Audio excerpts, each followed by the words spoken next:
រឿងប្តីប្រពន្ធខ្ជិលច្រអូសមករានិងយូរីជាប្តីប្រពន្ធដែលមានជីវភាពក្រលំបាកតែពួកគេមិនខ្ជិលច្រអូសឡើយបងមករាឮលោកមេភូមិនិយាយថាថ្ងៃស្អែកនេះមានគេអ្នកមានមកចែកអំណោយដល់គ្រួសារដែលអត់ដូចជាពួកយើងហើយអូហើយចោះតើគេចែកអីដែរអូនចុះគ្រួសាររបស់ពួកយើងគេចែកឲ្យដែរទេខ្ញុំមិនដឹងដែរបងមិនដឹងថាគេចែកអ្វីឲ្យទេចាំមើលស្អែកទៅដឹងហើយ យូរីអូនថ្ងៃនេះបងពុះអស់បានច្រើនណាស់ថ្ងៃស្អែកបងនឹងយកអស់ទាំងនេះទៅលក់ឲ្យគេហើយ ល្អណាស់បងយើងយកទៅលក់នឹងបានលុយមកដើម្បីផ្គត់ផ្គង់ការចំណាយរបស់យើងដែរថ្ងៃហ្នឹងតើបានអីហូបតើអូនថ្ងៃហ្នឹងយើងហូបពងទាចៀនមួយថ្ងៃទៅបងអើយអូមិនអីទេហូបពងទាក៏ជួយកាត់បន្ថយការចំណាយខ្លះដែរហ្នឹងហើយបង មករានិងយូរីថ្មីត្បិតតែពួកគេមានជីវភាពលំបាកក៏ពិតមែនតែពួកគេតស៊ូជាមួយគ្នាណាស់ដានីនិងសេងជាប្តីប្រពន្ធដែលមានជីវភាពក្រីក្រតែខ្ជិលទាំងប្តីទាំងប្រពន្ធបងសេងអើយខ្ញុំទៅជឿសាច់ជ្រូកគេមិនឲ្យជឿទេបងគេថាខ្លាចយើងនឹងគ្មានលុយសងចុះមិនក៏អូនមិនទៅជឿអ្នកលក់សាច់គោទៅគេក៏អត់ឲ្យជឿដែរបងព្រោះគេស្អប់បងឯងបងអត់មានធ្វើអីគេផងមិនក៏គេស្អប់បងហើយចុះគេនោះជានរណាដែរអូនគេឈ្មោះលក្ខណាត្រូវជាសង្សារចាស់របស់បងអូលក្ខណាមែនទេអូនសង្សារចាស់បងតាហើយបើគេដឹងថាបងជាប្តីរបស់អូនទៅហើយមិនក៏គេមិនជឿឲ្យគេថាកំអីឲ្យជឿបាត់ហើយតែនឹកឃើញកាលពីមុនបងឯងកាន់នៅជាសង្សារគេលួចម៉ូតូរបស់គេយកទៅលក់គេខឹងអើយសែនខឹងរឿងអតីតកាលកុំយកមកនិយាយទៀតអីអូនបើគេមិនឲ្យជឿទេក៏ហីទៅតែយើងបានអីហូបទៅបើអត់មានម្ហូបផងហ្នឹងកុំមាត់អូនចិត្តបានរបស់ហូបហើយហារបស់អីទៅបងមន់គោករបស់គេកំពុងតែដើរចូលផ្ទះយើងហើយតែនេះមន់គេតើបងប្រយ័ត្នគេដឹងមានរឿងធំបើអូនឯងកុំមាត់បងអត់មាត់មាននរណាគេដឹងចាំបងរៀបចំតាក់យកមន់នឹងឲ្យបានហើយស្រេចតែបងទេធ្វើមិនឲ្យតែមានម្ហូបថ្ងៃនេះសេងនិងដានីមិនគិតខំប្រឹងរកស៊ីនោះឡើយគេរកបានប៉ុណ្ណាគឺចាយប៉ុណ្ណឹងពូសំនិងមីងវីជាប្តីប្រពន្ធដែលមានជីវភាពមានបានដែលចាយលុយមិនចេះខ្វះនោះឡើយបងសំម៉ាថ្ងៃស្អែកនេះយើងទៅចែកអង្គឲ្យគេហើយនឹងឲ្យម៉ែវាបងបានឲ្យអាមេងទៅរៀបចំអង្គរួចហើយល្ងាចនេះគេនឹងយកទៅដាក់នៅកន្លែងដែលត្រូវចែកជាមុនបើអញ្ចឹងល្អណាស់ថ្ងៃស្អែកយើងទៅតែខ្លួនទៅទេក៏បានដែរអូនវីបងគិតថាយើងឲ្យតែអង្គទៅពួកគេដូចជាមិនទាន់គ្រប់គ្រាន់ទេដឹងអីចុះបងគិតថាចង់ចែកអីឲ្យពួកគេទៀតបងគិតតែចង់ចែកលុយកាក់ខ្លះទៅឲ្យពួកគេដែរចុះយើងចែកអង្គឲ្យពួកគេហើយតើពួកគេត្រូវការលុយកាក់ដើម្បីទុកប្រើប្រាស់ក្នុងការរស់នៅប្រចាំថ្ងៃដូចតែយើងដែរជួនកាលទិញនេះទិញនោះឬក៏ទិញថ្នាំសង្កូវអីជាដើមអញ្ចឹងទៅណាអូនឹងហើយបងបើអញ្ចឹងអូនត្រៀមចំលុយឲ្យហើយសិននឹងហើយអូន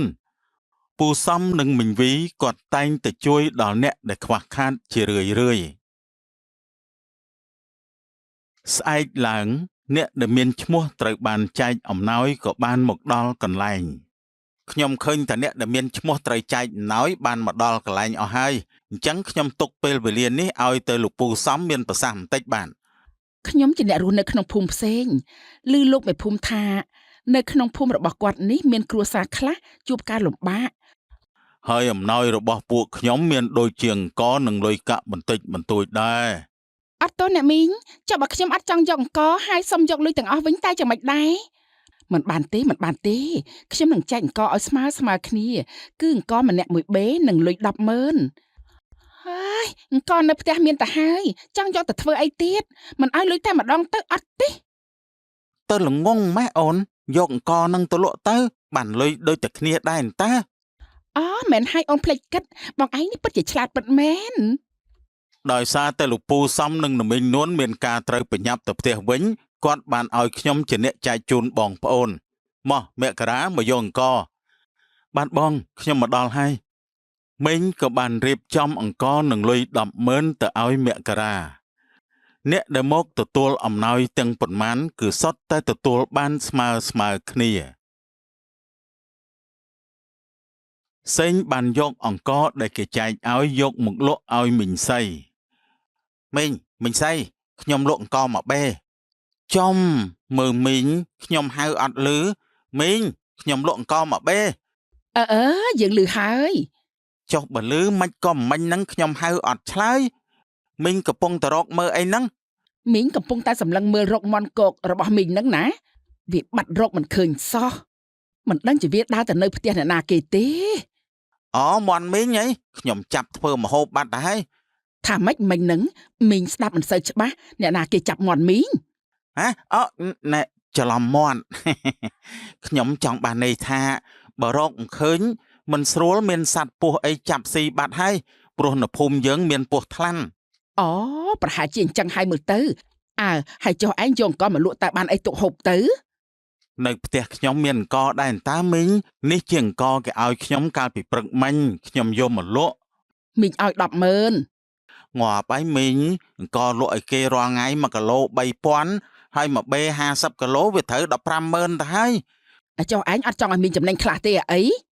100000ក៏100000តែអញ្ចឹងឲ្យទៅលុយមកហត់ណេះលុយ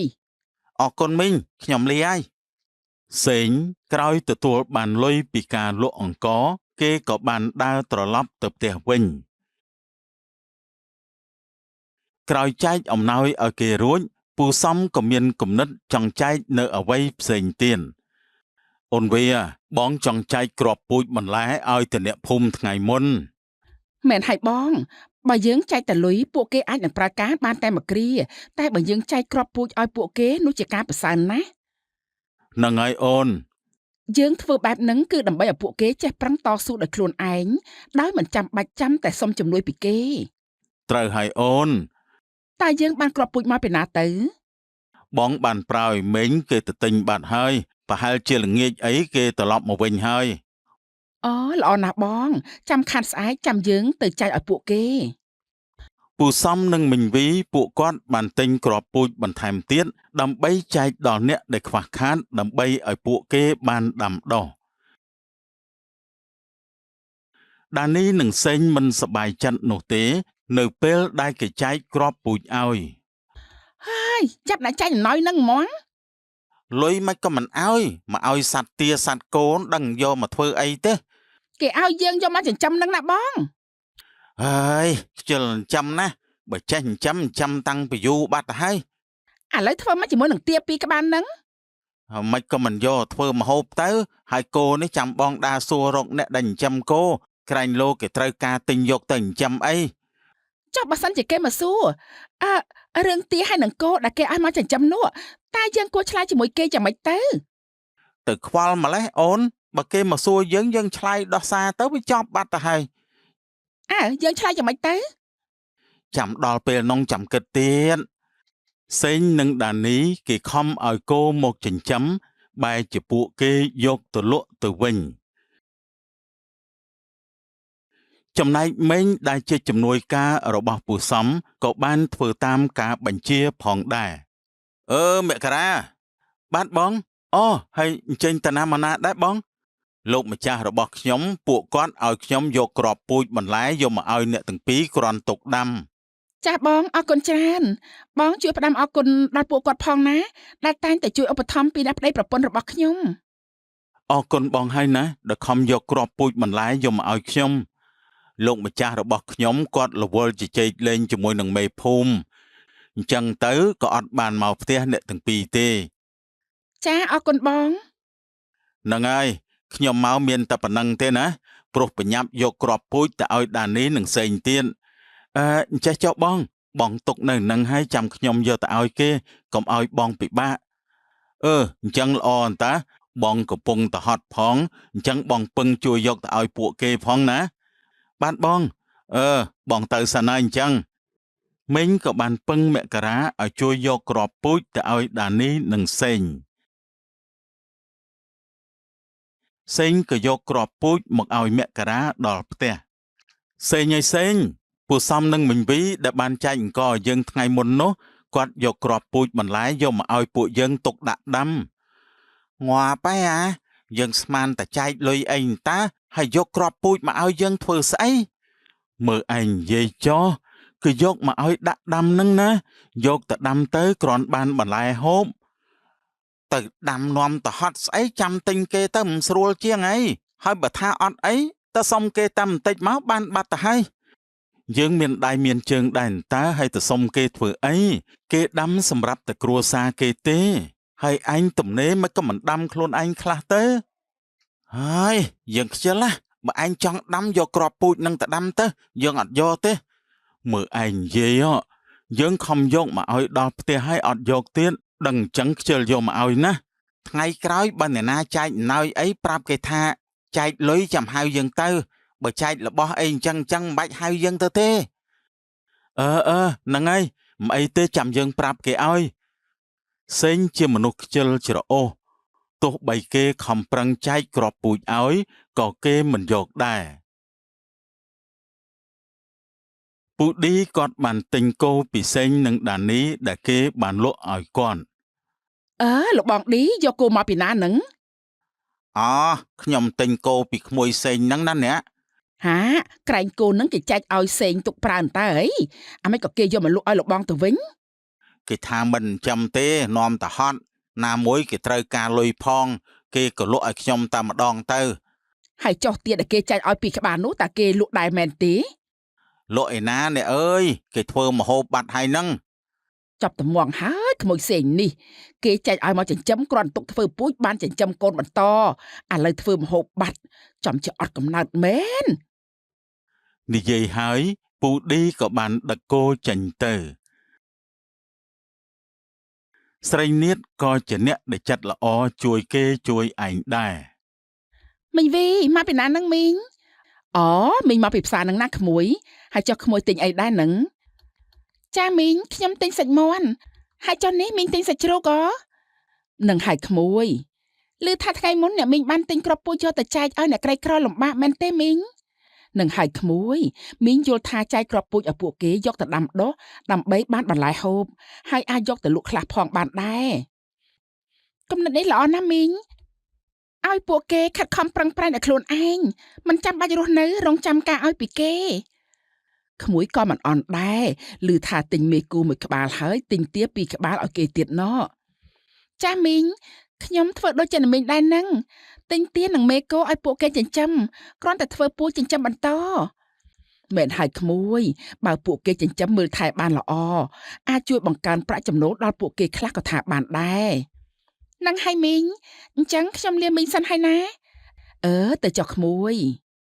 មីងវីនិងនាថជាមនុស្សដែលចិត្តល្អតែងតែជួយដល់អ្នកដែលខ្វះខានមួយឆ្នាំក្រោយមកធ្វើអីនឹងអូនចាបងអូនដាក់ទឹកឲ្យទៀបផឹកចាបងច្រូតស្មៅឲ្យគោហើយនៅបងច្រូតរួចហើយបន្លែដែលយើងដាំឥឡូវលូតលាស់បានល្អណាស់អូនអើយយ៉ាងច្រើនមួយអាទិត្យទៀតអាចកាត់លក់បានហើយបងឯងមើលណែកាលពីមុនយើងមានទាតែ2ក្បាលទេឥឡូវយើងកាន់ដល់20ក្បាលហើយល្អណាស់អូនចាប់ពីពេលនេះតទៅយើងនឹងលេងលំបាកដូចមុនហើយត្រូវហើយបងនេះក៏ដោយសារតែគេជួយយើងដែរពួកគេតែងតែជួយឧបត្ថម្ភដល់ពួកយើងរហូតមកមិនដឹងថាពេលនេះដានីនិងសេងគេយ៉ាងណាទៅហើយទេបើអំណោយដែលគេចែកឲ្យយកមកលក់ចាយខ្ទេចខ្ទីគ្មានសល់នោះគេឲ្យអង្គលក់អង្គគេឲ្យគោលក់គោចាប់ណាស់គ្រួសារមួយនេះពួកគេធ្វើបែបនេះមិនអសូរដល់ចិត្តអ្នកដែលគេខំចែកឲ្យទេត្រូវហើយបងមករានិងយូរីជាមនុស្សឧស្សាហ៍ចេះចិញ្ចឹមចេះដាំដុះរហូតដល់ទទួលបានផលចំណែកដានីនិងសេងឯនេះវិញគិតតែពីដេករងចាំជំនួយពីគេមិនដឹងជាថ្ងៃណាគេចាញ់អំណោយឲ្យទៀតទេបងសេងបានដឹងដំណឹងអាម៉េចទេលោកមេភូមិគាត់ប្រាប់ថាម៉េចដែរបងសួរគាត់ហើយថាឥឡូវនេះលែងមានអ្នកចិត្តល្អមកចែកអំណោយដល់ពួកយើងទៀតហើយចុះបងមានសួរគាត់អត់ថាហេតុអីបានជាគេឈប់ចែកអំណោយពួកយើងទៀតបងសួរហើយ តែគាត់ថាអ្នកដែលធ្លាប់តែចែកអំណោយឲ្យពួកយើងនោះពួកគេត្រូវតែចែកអំណោយឲ្យអ្នកភូមិផ្សេងដែរ បើអញ្ចឹងយើងរើផ្ទះទៅនៅភូមិនោះតែម្ដងទៅដឹងតែបានគេចែកឲ្យហើយ ចេះតែនិយាយពាក្យបែបហ្នឹងទៅកើតដែរអូនភូមិដែលគេចែកនោះនៅឆ្ងាយណាស់អូនអើយ បើអញ្ចឹងចប់ហើយ ចាំបងទៅសុំទាពីមករាមួយក្បាលគ្រាន់បានធ្វើម្ហូបថ្ងៃហ្នឹង គេឲ្យដែរអត់ហ្នឹង កុំភ័យអីអូនតែអត់ឲ្យបងលួចហើយ តែលឿនទៅអញ្ចឹងអូនរៀបចំដាំបាយ ដានីនឹងសេងពិតជាឆ្នាំងណាក្របនឹងមែនគិតតែពីខ្ជិលមិនខិតខំរងនៅថ្ងៃមួយពូសំគាត់ចង់ដឹងពីអំណោយដែលគាត់បានចែកដល់អ្នកដែលធ្លាប់ឲ្យលោកពូហៅឲ្យខ្ញុំមកមានការអីដែរបានយើងខានតែចែកអំណោយដល់ភូមិចាស់អស់រយៈពេល1ឆ្នាំទៅហើយមិនដឹងតែពួកគេទាំងអស់នោះយ៉ាងណាទៅហើយទេណោះបើអញ្ចឹងចាំខ្ញុំទៅសាកសួរពួកគេជំនួសលោកពូឲ្យមានតែប្រើឯងឲ្យទៅទេយើងវាចាស់ណាស់ទៅហើយទៅណាមកណាមិនសូវជាបានយូរទេសុកចិត្តនៅផ្ទះនឹងហើយបាទលោកពូថ្ងៃស្អែកចាំខ្ញុំចេញដំណើរទៅមេញស៊ើបមើលផងណាតើអ្នកណាខ្លះដែលមានការរីកចម្រើនហើយអ្នកណាខ្លះដែលមិនរីកចម្រើនក្រោយពេលដែលទទួលបានអំណោយពីពូទៅបាទលោកពូខ្ញុំដឹងហើយល្អណាស់យូរីឯងចេះខិតខំប្រឹងប្រែងដល់ខ្លួនឯងបែបនេះឥឡូវគ្រាន់បើជាងមុនហើយតាំងពីអ្នកនាងបានជួយចែកទាននឹងមេកូមកពួកខ្ញុំក៏ចាប់ផ្ដើមចិញ្ចឹមរហូតដល់ឥឡូវនេះរកប្រាក់ចំណូលបានគួរសមដែរហើយចុះដានីនឹងសេងតើពួកគេយ៉ាងម៉េចហើយអំណោយដែលអ្នកនាងនៀតឲ្យតែពួកគេនោះពួកគេលក់យកលុយចាយអស់ហើយបើអញ្ចឹងខ្ញុំមិនជួយពួកគេទៀតទេខ្ញុំខំប្រឹងនិយាយដាស់តឿនគេដែរតែពួកគេមិនស្ដាប់ខ្ញុំសោះណាមួយពួកគេក៏ខ្ជិលដែរមិនអីទេតែយ៉ាងណានៅពេលដែលបានឃើញយូរីឯងធូរធារជាងមុនបែបហ្នឹងខ្ញុំសប្បាយចិត្តណាស់ចាខ្ញុំអរគុណហើយដែលបានជួយខ្ញុំពេលខ្ញុំលំបាកចាមិនអីទេថ្ងៃមួយមេងក៏បានទៅដល់ផ្ទះរបស់សេងបងមេងបងយកអំណោយមកឲ្យខ្ញុំមែនទេបងខ្ញុំរងចាំបងចែកអំណោយយូរហើយអត់ទេខ្ញុំមានបានមកចែកអំណោយអីទេខ្ញុំមកមើលសេងឯងក្រោយពេលដែលទទួលបានអំណោយពីពូសំហើយតើរីកចម្រើនដល់ណាហើយរីកចម្រើនស្អីទេបងអើយអំណោយដែលបងចែកឲ្យរាល់ដងនោះខ្ញុំលក់ចាយអស់លេងហើយថាម៉េចអញ្ចឹងអំណោយដែលបានឲ្យនោះលក់ចាយអស់លេងហើយបាទបងនេះបានចំជាអត់កំណើតមែនគេជួយដើម្បីជាស្ពានឈានចាក់ផុតពីភាពក្រីក្រគេខំឲ្យក្របពូជឲ្យគោក្របីឲ្យមាន់ទាយកមកចិញ្ចឹមនេះលែងផ្ដាច់ក្របពូជចោលតែម្ដងណោះចុះបើខ្ញុំអត់ខ្ញុំលក់ចាំឯណាទេយូរណាស់តម្រាំបានណោមើលមករានឹងយូរីទៅឥឡូវគេធូរធារជាងមុនឆ្ងាយណាស់គោក្របីមាន់ទាដីស្រែចម្ការឥឡូវនេះគេរួចចាក់ផុតពីភាពក្រីក្របាត់ទៅហើយតែសេងឯងនេះគេជួយយ៉ាងណាក៏មិនរីកចម្រើនដែរទេបើថាចង់ឲ្យខ្ញុំរីកចម្រើនបងឯងឲ្យលុយខ្ញុំឲ្យច្រើនមកខ្ញុំនឹងរីកចម្រើនហើយនោះហើយអត់កំណត់ដូចជាអ្នកឯងនេះជួយស្អីក៏មិនរីកចម្រើនដែរខ្ញុំទៅវិញហើយស្មានតែយកអំណោយមកចែកឲ្យបែរជាមកដៀលឯងទៅវិញសេងនិងដានីមិនខិតខំប្រឹងប្រែងរកស៊ីអ្វីឡើយរងចាំតែគេចែកអំណោយឲ្យពួកគេទាំងពីរនាក់ប្តីប្រពន្ធនេះទោះជួយយ៉ាងណាក៏មិនកើតដែរពួកគេនៅតែក្រលំបាកដដែលចប់ដោយបរិបូរណ៍សូមអរគុណរឿងការតស៊ូបងចង់ឋានៈនឹងបងបានហើយកុំខាត់បងមិនចេះរស់នៅក្នុងជីវភាពក្របែបហ្នឹងទេក្រែងបងថាពួកយើងនឹងតស៊ូជាមួយគ្នានោះអីនេះបងភ្លេចពាក្យសន្យាដែលបងបាននិយាយអស់ហើយមែនទេបងប្រាប់អូនតាមត្រង់ទៅចុះបងមានប្រពន្ធថ្មីហើយគេនោះស្អាតហើយជាអ្នកមានទៀតបងនិយាយអីហ្នឹងបងមានប្រពន្ធថ្មីមែនទេហើយចុះអូននឹងកូននោះកូនបងមិនយកទេអូនយកចុះពួកយើងទាំងពីរនាក់ចាប់ពីថ្ងៃនេះទៅគឺបែកគ្នាហើយបង ជប់សិនបងកុំទៅចោលអូនអីកុំទៅចោលអូននឹងកូនអីបងបងបង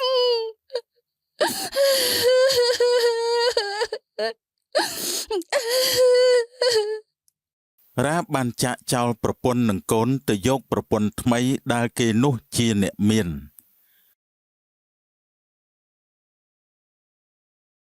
5ឆ្នាំកន្លងផុតទៅក្រោយពេលប្តីចាក់ចេញទៅខូចត្រូវទទួលរងបន្ទុកមើលថែកូន អ្នកម៉ែស្បៃរបស់យើងលូតលាស់បានល្អណាស់មែនហើយកូនកូនដកវាដាក់ក្នុងកន្ត្រកទៅចុះម៉ែរៀងឈឺចង្កេះពិបាកអង្គុយណាស់មិនអីទេអ្នកម៉ែទុកឲ្យកូនដកស្បៃម្នាក់ឯងក៏បានម៉ែនិយាយអញ្ចឹងតាំងពីកូនកើតមកធំដឹងក្តីកូនមិនដែលឃើញមុខពុកទេតើគាត់ទៅណាហើយម៉ែ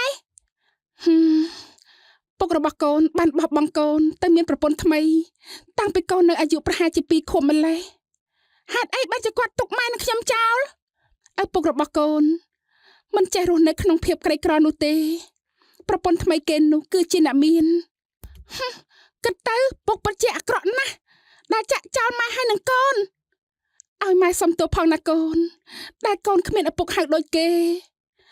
មិនអីទេម៉ែមានអ្នកម៉ែនៅក្បែរកូនកូនសប្បាយចិត្តហើយកូននៅនឹងចុះណាម៉ែត្រកដាំបាយសិនបាទម៉ែ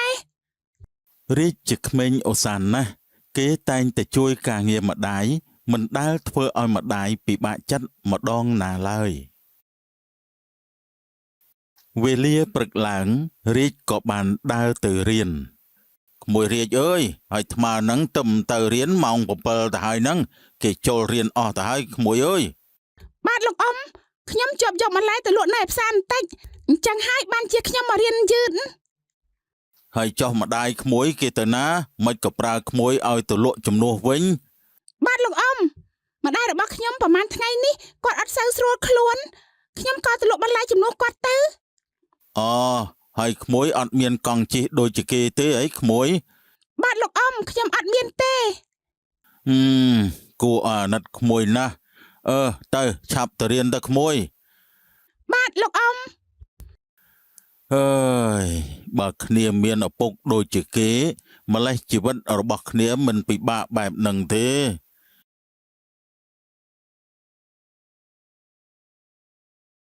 រាជខំប្រឹងដើរតាំងពីផ្ទះមកដល់សាលាហត់ណាស់គេចូលរៀនអស់ហើយខ្ញុំចូលថ្នាក់សិន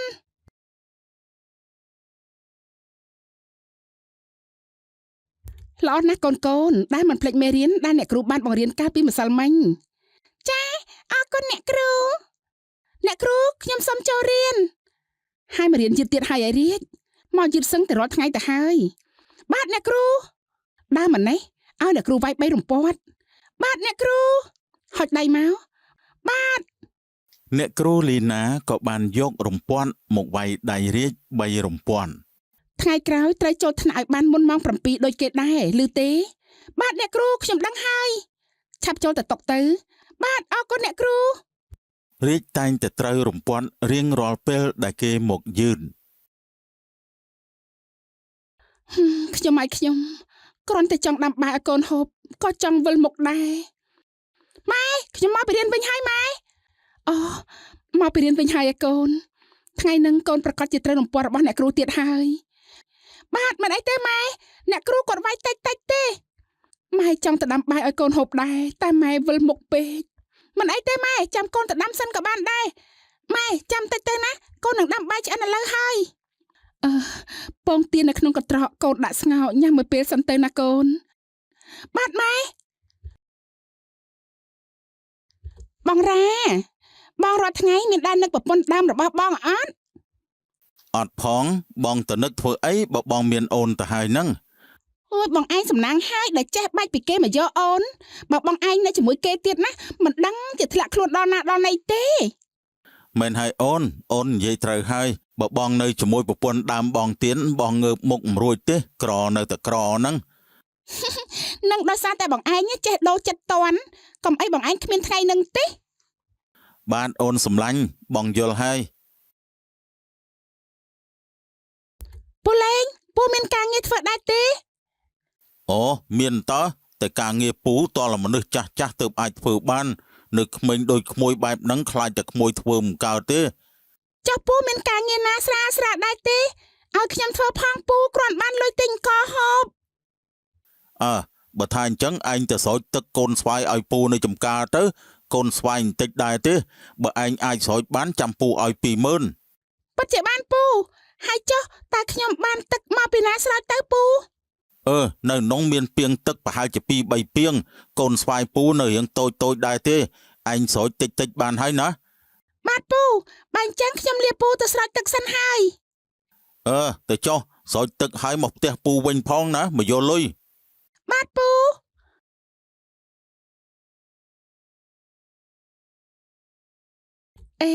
ហើយថ្ងៃនេះជាថ្ងៃអាទិត្យតើកូនប្រុសខ្ញុំគេទៅណាទៅណឬក៏គេលក់ស្ពៃនៅផ្សារមិនទាន់អស់តែនេះម៉ោងជិត10ហើយឬក៏គេលក់អស់ហើយនៅលេងជាមួយនឹងក្មេងៗក្នុងភូមិប្រហែលជាអញ្ចឹងហើយមើលទៅ ចំណែកឯរាជឯនេះវិញខំប្រឹងស្រោចទឹកកូនស្វាយដើម្បីយកលុយទៅឲ្យម្ដាយ ខ្ញុំស្រោចចិត្តអស់ហើយនៅសល់តែ10ដើមទៀតប៉ុណ្ណោះពេលខ្ញុំទៅផ្ទះវិញខ្ញុំនឹងបានលុយ 20000 ឲ្យម្ដាយរបស់ខ្ញុំគ្រាន់ទុកទិញកហូបដែរ និយាយបណ្ដារាជខំស្រោចទឹកបណ្ដា ម៉ែកូនមកវិញហើយម៉ែហើយកូនថ្ងៃនេះទៅលក់ស្ពៃនៅឯផ្សារយូរម៉េះកូនឡើងម៉ោងជិត11ទៅហើយកូនលក់អត់ដាច់មែនកូនលក់ដាច់តើម៉ែមានមីងម្នាក់នោះគាត់ជួយទិញទាំងអស់កូនលក់បាន 5000 ដែរហើយលុយនឹងកូនយកទុកទៅរៀនចុះណាកូនហើយបើកូនលក់ដាច់តាំងពីព្រឹកចុះកូនទៅណាដែរបានជាថ្មនេះហើយទើបតែមកផ្ទះវិញបាទម៉ែកូនបានឆ្លៀតទៅសុំការងារពូលេងធ្វើគ្រាន់បានលុយខ្លះឲ្យម៉ែទុកទិញកការងារផ្ទះលេងធ្ងន់ណាស់តើតែមនុស្សធំទើបគេអាចធ្វើបានហើយកូនធ្វើការដែរមែនកូនទៅស្រោចទឹកដើមកូនស្វាយឲ្យគាត់តាអ្នកម៉ែកូនស្រោចរួចហើយគាត់ឲ្យលុយ 20000 ណាលុយម៉ែបើអញ្ចឹងម៉ែយកឲ្យណាកូនទុកទិញកហូបថ្ងៃស្អែកទៀតបាទម៉ែដាំបាយធ្វើម្ហូបរួចហើយមកកូនទៅញ៉ាំបាយបាទម៉ែពិសីអ្នកគ្រូមានរឿងចង់សួរបន្តិចចាអ្នកគ្រូមានបញ្ហាអីចង់សួរខ្ញុំមែនទេពិសីមានដឹងដែរទេថាហេតុអីបានជារាជគេមករៀនយឺតរាល់ថ្ងៃចាអ្នកគ្រូព្រឹកឡើងគេឆ្លៀតជួយការងារម្ដាយរបស់គេព្រលឹមឡើងស្រោចទឹកស្ពៃហើយណាមួយគេអត់មានកង់ជិះមករៀនទេណាមួយផ្ទះគេនៅរៀងឆ្ងាយទៀតហើយតើជីវភាពរបស់គ្រួសារគេយ៉ាងម៉េចដែរបើស្ដាប់មើលទៅដូចជាលំបាកដល់ហើយចាអ្នកគ្រូឪពុករបស់គេចាក់ចោលគេតាំងពីនៅក្មេងរាល់ថ្ងៃម្ដាយរបស់គេជាអ្នកចិញ្ចឹមលក់បន្លែបន្លឹកបន្តិចបន្តួចគ្រាន់នឹងចិញ្ចឹមជីវិតអូគួរអាណិតដល់ហើយមិនគួរណាអ្នកគ្រូវាយគេសោះអ្នកគ្រូនោះរៀបមកដល់ហើយអ្នកគ្រូខ្ញុំថ្ងៃនេះមកយឺតទៀតហើយអ្នកគ្រូវាយខ្ញុំចុះដោយសារអ្នកគ្រូមិនដឹងពីមូលហេតុរបស់ប្អូនទើបអ្នកគ្រូវាយមិននឹកស្មានថាគ្រួសាររបស់ប្អូនលំបាកបែបនេះសោះបាទអ្នកគ្រូខ្ញុំថាខំដើរមកឲ្យពីព្រឹកដែរតែដោយសារផ្ទះខ្ញុំវាឆ្ងាយដើរដល់ពាក់កណ្ដាលផ្លូវខ្ញុំហត់ពេកខ្ញុំក៏ឈប់សម្រាកខ្លះបាត់ហត់ហើយខ្ញុំក៏ដើរមកបន្តទៀតទម្រាំដល់សាលារាជខ្ញុំបានប្រាប់រឿងរ៉ាវក្នុងគ្រួសាររបស់រាជប្រាប់ទៅអ្នកគ្រូអស់ហើយបើអញ្ចឹងអ្នកគ្រូបានដឹងអស់ហើយទេចាប់ពីថ្ងៃនេះតទៅអ្នកគ្រូឈប់វាយប្អូនទៀតហើយអ្នកគ្រូនឹងស្វែងរកសប្បុរសជនដែលគេអាចជួយឧបត្ថម្ភដល់ការសិក្សារបស់ប្អូនបានបាទអរគុណច្រើនហើយអ្នកគ្រូអ្នកមីងខ្ញុំអាចសុំខ្ចីក1គីឡូសិនបានទេចាំស្អែកខ្ញុំលក់ស្ពៃបានខ្ញុំទិញសងអ្នកមីងវិញអើយត្រឹមក1គីឡូសោះទៅខ្ចីធ្វើអីក្មួយអើយចាំមីងឲ្យមិនបាច់សងមីងវិញទេហើយនិយាយអញ្ចឹងប្តីរបស់ឯងមានដែលផ្ញើលុយផ្ញើកាក់អីមកឲ្យកូនរៀនខ្លះដែរទេចាអត់ទេមីងអើយតាំងពីគេចាក់ចេញទៅខ្ញុំនឹងគេមិនដែលបានជួបគ្នាទៀតទេគួរអាណិតក្មួយរាជដល់ហើយកើតមកមិនដែលបានឃើញមុខឪពុកសោះធ្វើចឹងមិនទេមីងអើយបើជីវិតរបស់ខ្ញុំបែបហ្នឹងទៅហើយនោះ អើបើអត់ប្តីក៏មិនអីដែរព្រោះមានកូនត្រូវមើលថែឲ្យគេរៀនបានចប់ចុងចប់ដើមព្រោះជាអនាគតរបស់គេចាស់មីងខ្ញុំក៏គិតអញ្ចឹងដែររាល់ថ្ងៃចេះតែប្រឹងទៅដើម្បីឲ្យកូនបានរៀនសូត្រនឹងគេចាំមីងនៅនឹងហើយណាចាំមីងឡើងទៅយកអង្គមកឲ្យចាអរគុណច្រើនហើយអ្នកមីង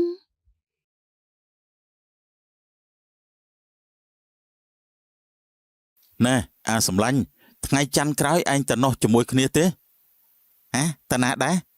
ទៅចែកណយឲ្យក្មេងម្នាក់ឬតែគេចង់រៀនណាហើយគេគ្មានកង់ជិះទៅរៀនទេណាមួយគ្រួសាររបស់គេក៏ខ្វះខាតទៀតមានតែម្ដាយហើយឪពុករត់ចោលតាំងតែពីនៅតូចអូយគួរអាណិតគ្នាដល់ហើយណោះមានអីចាំគ្នាទៅដែរហើយយើងគួរទិញអីខ្លះដើម្បីចែកឲ្យគេទៅវិញគ្នាគិតថាទិញកង់មួយគ្រឿងហើយថវិកាខ្លះហើយចុះឯងគិតទៅទិញអីដែរបើអញ្ចឹងយើងទិញកហើយទិញគ្រឿងហូបចុកឲ្យគ្នាខ្លះទៅល្អដែរទេមានអីល្អដែរតាបើអញ្ចឹងសម្រេចតាមនឹងទៅចុះណាថ្ងៃច័ន្ទចាំគ្នាមកហៅឯងហ្នឹងហើយណែអារ៉ាហើយឯងមានដែលផ្ញើលុយឲ្យកូនឯងចាយដែរទេរាល់ថ្ងៃហ្នឹងកូនយើងឲ្យចាយរាល់ថ្ងៃតាយើងមិនមែនចង់សម្ដៅទៅលើកូនដែលឯងនៅជាមួយគ្នារាល់ថ្ងៃហ្នឹងទេគឺកូនប្រពន្ធដើមឯងនោះអីគ្នាប៊ីសតែភ្លេចតែគ្នាធ្លាប់មានប្រពន្ធដើមគ្នាស្មានតែរាល់ថ្ងៃប្រពន្ធដែលនៅជាមួយគ្នាហ្នឹងគឺជាប្រពន្ធដើមហើយតាឯងនេះប្រកែធ្វើភ្លេចម៉ាយើងមិនដែលផ្ញើលុយឲ្យទេព្រោះគេមានម្ដាយរបស់គេចិញ្ចឹមហើយតាទោះបីជាគ្នាមានម្ដាយចិញ្ចឹមហើយក៏ដោយតែឯងក៏ត្រូវជាឪពុកគេដែរតាឬតែកូនរបស់ឯងនិងប្រពន្ធឯងលំបាកខ្លាំងណាស់អារឿងហ្នឹងយើងមិនដឹងទេណាមួយលុយកាក់ប្រពន្ធរបស់យើងជាអ្នកកាន់បើដឹងថាយើងហ៊ានទៅផ្ញើឲ្យកូនប្រពន្ធដើមយើងនោះគឺច្បាស់ជាមានរឿងធំហើយលួចកាប់កេងផ្ញើឲ្យខ្លះទៅរឿងហ្នឹងខ្ជិលណាស់រាល់ថ្ងៃយើងក៏មានកូនប្រពន្ធក្រោយត្រូវខ្វាយខ្វល់ដែរតាស្រេចទៅលើឯងទេបើឯងនិយាយបែបហ្នឹងទៅហើយយើងក៏គ្មានពាក្យអីត្រូវនិយាយទៀតដែរក្រឡេកមកមើលរាជឯនេះវិញពេលល្ងាចឡើងគេដាំបាយបណ្ដើមើលសៀវភៅបណ្ដើរាជកំពុងមើលសៀវភៅមែនហ្នឹងបាទហើយចុះពិសីទៅមកពីណាដែរចាខ្ញុំទៅមកពីផ្ទះហើយមានរបស់ញ៉ាំខ្លះមកផ្ញើរាជឯងស្អីគេហ្នឹងនំបន្តិចបន្តួចហ្នឹងណាបើអញ្ចឹងខ្ញុំអរគុណពិសីឯងហើយឲ្យខ្ញុំរហូតខ្ញុំមកឡើងអៀនខ្លួនទៅហើយមិនអីទេហើយចុះអ្នកមីងគាត់ទៅណាហើយមិនបានជាមិនឃើញគាត់នៅផ្ទះអញ្ចឹងគាត់ទៅទិញអង្គបន្តិចព្រោះថ្ងៃស្អែកព្រឹកឡើងគ្មានអង្គដាំបាយហូបទេបើអញ្ចឹងខ្ញុំកាត់លាទៅផ្ទះហើយណាបាទអរគុណហើយពិសីដែលបានយកនំមកផ្ញើខ្ញុំចាមិនអីទេពិសីជាក្មេងដែលចិត្តល្អម្នាក់គេតែងតែមានរបស់ឲ្យរាជមិនដែលខាននាពេលព្រឹកឡើងសប្បុរសជនក៏បានមកដល់សាលាដើម្បីចែកអំណោយដល់រាជដែលជាសិស្សក្រីក្រជាងគេឮពីអ្នកគ្រូលីណាថាក្មួយមានជីវភាពខ្វះខាតខ្លាំងទាំងពីរក៏បានយកអំណោយខ្លះយកមកឲ្យក្មួយគ្រាន់បានសម្រាលបន្ទុកក្នុងគ្រួសារក្មួយបានខ្លះមែនហើយក្មួយឮថាក្មួយទោះបីជាគ្រួសារក្រីក្រយ៉ាងណាក៏ក្មួយមិនដែលបោះបង់ការសិក្សាដែរពិតជារំភើបចិត្តណាស់បាទខ្ញុំសូមអរគុណដល់លោកទាំងពីរដែលអាណិតអាសូរដល់រូបខ្ញុំបាទហើយថែមទាំងមានអំណោយចែកឲ្យខ្ញុំទៀតខំប្រឹងតស៊ូណាក្មួយដើម្បីអនាគតរបស់ក្មួយល្អប្រសើរហើយពេលក្មួយមានការងារធ្វើក្មួយនឹងបានជួយម្ដាយក្មួយឲ្យរួចចាកផុតពីភាពក្រីក្រផងដែរត្រូវហើយកុំបោះបង់ការសិក្សាណាឮទេក្មួយបាទលោកខ្ញុំចងចាំហើយតែប៉ុណ្ណេះរាជមានកងជិះមករៀនដូចគេដែរហើយមែនហើយរាជចាប់ពីថ្ងៃនេះតទៅរាជឯងមិនបាច់ដើរមកសាលានាំតែហត់ទៀតទេរាជសប្បាយចិត្តយ៉ាងខ្លាំងចំពោះអំណោយដែលសប្បុរសជនបានឲ្យណែខូចរាល់ថ្ងៃនេះធ្វើអីដែរចាខ្ញុំនៅផ្ទះដាំបាយដាំទឹកឲ្យកូនខ្ញុំហូបហើយនឹងឆ្លៀតដាំបន្លែខ្លះគ្រាន់បានលុយផ្គត់ផ្គង់គ្រួសារ ហើយដាំបន្លែបានចំណូលគ្រាន់បើដែរទេ គ្រាន់បានតែទិញកហូបទេណាមួយខ្ញុំក៏មិនដឹងថាទៅរកអីដែរ ខ្ញុំមានការងារមួយតែមិនដឹងថាខូចឯងធ្វើបានដែរអត់ ពិតមែនក៏អីលេងឯងប្រាប់មកការងារអីខ្ញុំអាចធ្វើបានស្អីក៏ខ្ញុំអាចធ្វើបានដែរ ខ្ញុំខ្វះអ្នកសម្អាតផ្ទះហើយនឹងកន្លែងកម្មកររបស់ខ្ញុំស្នាក់នៅខូចឯងអាចធ្វើបានដែរទេ បានពិតជាបានតើឲ្យខ្ញុំចូលធ្វើការថ្ងៃណាដែរ ស្អែកនេះទៅធ្វើតែម្ដងទៅ ចាអរគុណច្រើនហើយដែលបានផ្ដល់ការងារឲ្យខ្ញុំធ្វើ មិនអីទេឲ្យតែខូចឯងមានការងារធ្វើនឹងបានលុយឲ្យកូនទៅរៀនសូត្រគឺបានហើយ ចាបើអញ្ចឹងខ្ញុំលាទៅផ្ទះសិនហើយ បាទខូចមានការសប្បាយចិត្តដោយទទួលបានការងារធ្វើមួយខែក្រោយមក រាជកូនចាប់ពីពេលនេះតទៅកូនមិនបាច់ហត់ទៅលក់បន្លែទៀតទេហេតុអីទៅអ្នកម៉ែបើមិនលក់បន្លែតែយើងបានលុយមកពីណាចាយវាយទៅម៉ែបានចូលធ្វើជាអ្នកអនាម័យហើយធ្វើបានមួយខែហើយប្រាក់ខែរបស់ម៉ែអាចចិញ្ចឹមកូនឲ្យរៀនសូត្របានគ្រប់គ្រាន់ហើយតើការងាររបស់ម៉ែហត់ដែរទេ មិនហត់ទេកូនហើយម៉ែសប្បាយចិត្តនឹងធ្វើវាទៀតបើអញ្ចឹងបានន័យថាគ្រួសាររបស់យើងមិនលំបាកដូចមុនទៀតទេមែនទេម៉ែ មិនលំបាកដូចមុនទៀតទេយើងមានលុយទិញកហូបទិញម្ហូបគ្រប់គ្រាន់ចំណែកកូនក៏មានលុយទៅរៀនដែរយេ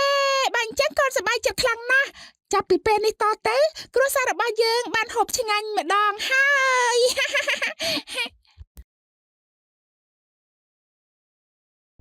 អេរាជមិនក៏មួយរយៈហ្នឹងរាជឯងលេងឃើញទៅលក់បន្លែនៅផ្សារអញ្ចឹង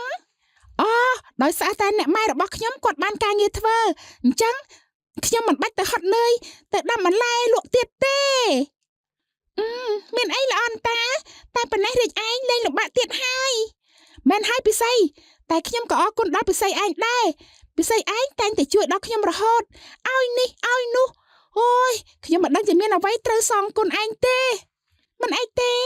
ខ្ញុំឃើញរាជឯងអត់ក៏ចេះតែជួយទៅព្រោះពួកយើងជាមិត្តភក្តិល្អនឹងគ្នានោះអីមែនហើយ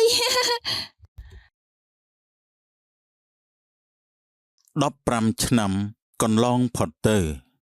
ខូចអើយខូចយ៉ាងម៉េចទៅហើយរាជញោ ចាស់ពូរាជរៀនចប់មហាវិទ្យាល័យហើយ អូល្អណាស់តើហើយគេមានការងារធ្វើហើយនៅ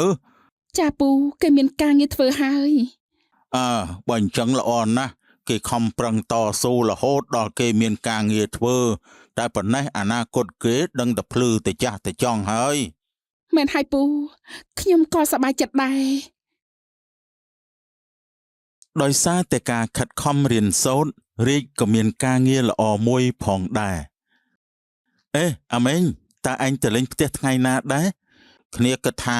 ចាំមើលថ្ងៃបើកប្រាក់ខែសិនទៅចាំទៅលេងស្រុក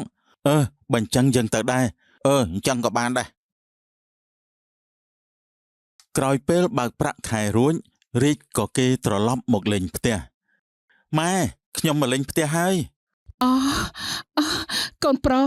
កូនមកលេងផ្ទះហើយមែនទេម៉ែនឹកកូនខ្លាំងណាស់ ហើយម៉ែសុខសប្បាយដែរទេរាល់ថ្ងៃនេះ ម៉ែសុខសប្បាយធម្មតាទេកូនហើយចុះកូនសុខសប្បាយដែរទេ បាទម៉ែកូនសុខសប្បាយជាធម្មតាទេនេះម៉ែខ្ញុំទិញនំខ្លះយកមកផ្ញើម៉ែដែរ តោះកូនចូលទៅក្នុងផ្ទះទៅម៉ែធ្វើម្ហូបឲ្យកូនញ៉ាំ បាទម៉ែពិសីរាល់ថ្ងៃនេះនៅណាដែរខ្ញុំមិនដែលដឹងសោះ ខ្ញុំធ្វើជាគ្រូបង្រៀននៅសាលាដែលយើងធ្លាប់រៀននឹងណា ល្អណាស់តាខ្ញុំមិនដែលដឹងទេចូលរួមអបអរសាទរផងណា ចាអរគុណហើយចុះរាជឯងរាល់ថ្ងៃរាជឯងនៅណាដែរ បានក្រោយពេលខ្ញុំរៀនចប់ខ្ញុំក៏មានការងារមួយធ្វើនៅភ្នំពេញ ល្អណាស់តាតែប៉ុណ្ណេះអនាគតគេល្អហើយ ខ្ញុំបានមកដល់ពេលនេះក៏ដោយសារតែពិសីឯងជួយខ្ញុំដែរ រឹងតាញ់ទួចសោះ ហើយចុះរាល់ថ្ងៃពិសីឯងមានទំនាក់ទំនងជាមួយអ្នកណាគេហើយនៅ សួរអីចឹងទេសួរទៅក្រែងទំនេរអីអញ្ចឹងទៅណា មានឯណា បើមិនទាន់មានទេខ្ញុំនឹងអាលចូលខ្លួនមកក្បែរ អូយនិយាយអីចឹងទេ ខ្ញុំនិយាយមែនណាខ្ញុំតែងតែចិញ្ចឹមចិត្ត ថានឹងតាមស្រឡាញ់ពិសីឯងឲ្យទាល់តែបាន ចេះតែថាហើយ ខ្ញុំនិយាយមែនខ្ញុំនឹងឲ្យម្ដាយខ្ញុំចូលស្ដីទៅដឹងពិសីឯងឲ្យទាល់តែបាន អត់ដឹងទេចាំសួរម្ដាយរបស់ខ្ញុំទៅ ដោយសារតែការខំប្រឹងប្រែងរៀនសូត្ររាជក៏មានការងារល្អធ្វើឲ្យជីវិតរបស់គេរួចចាកផុតពីភាពក្រីក្រហើយគេក៏បានរៀបការជាមួយនឹងពិសីផងដែរចប់ដោយបរិបូរណ៍សូមអរគុណ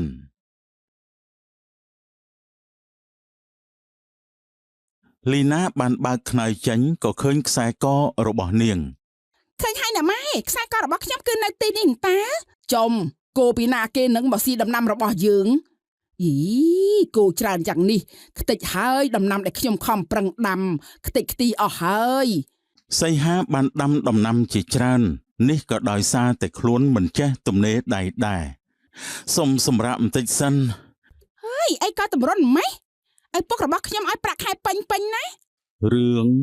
ចោរលួចក្នុងផ្ទះសីហាជាអ្នកបម្រើម្នាក់នៅក្នុងចំណោមអ្នកបម្រើផ្សេងទៀតនៅផ្ទះលោកសេដ្ឋីកានហើយក៏ជាមនុស្សឧស្សាហ៍ជាងគេផងដែរណែសីហាដងហ្នឹងលោកសេដ្ឋីថាបេះឲ្យអស់ពីដើមដូងមានដល់ទៅ10ដើមបងជួយឡើងបេះដែរមកអត់ទេឯងជាអ្នកចូលបម្រើលោកសេដ្ឋីក្រោយយើងត្រូវទៅធ្វើការងារហ្នឹងហើយចុះបងធ្វើអីដែរចុះបងជួយបេះដែរមកព្រោះនៅមានការងារផ្សេងទៀតដែលខ្ញុំត្រូវធ្វើដែរយើងនៅក្រោមចាំមើលផ្លែដូងខ្លាចលោមានអ្នកផ្សេងមកលួចយកទៅបងឯងនេះរត់ទៅកន្លែងស្រួលរហូត បងរាណាលោកសេដ្ឋីឲ្យបងទៅចាំផ្ទះព្រោះគាត់ណាត្រូវចេញទៅក្រៅជាមួយគ្រួសារ បងដឹងហើយណែសីហានៅម្នាក់ឯងទៅណាយើងទៅមើលផ្ទះបាទបង ណែសីហាបេះដូងឲ្យបានល្អប្រយ័ត្នតែបាត់ផ្លែមួយផ្លែណាមានរឿងជាមួយលោកសេដ្ឋីហើយ បងអសាអើយខ្ញុំឡើងបេះហត់ណាស់យ៉ាងច្រើនយកមកផ្លែកាប់ហូបហើយសូមបងកុំប្រាប់លោកសេដ្ឋីអីណា អត់ទេសីហាមួយផ្លែក៏មិនត្រូវឲ្យបាត់ដែរព្រោះលោកសេដ្ឋីនឹងស្ដីឲ្យ បាទបងខ្ញុំដឹងហើយ តោះបងយើងទៅវិញ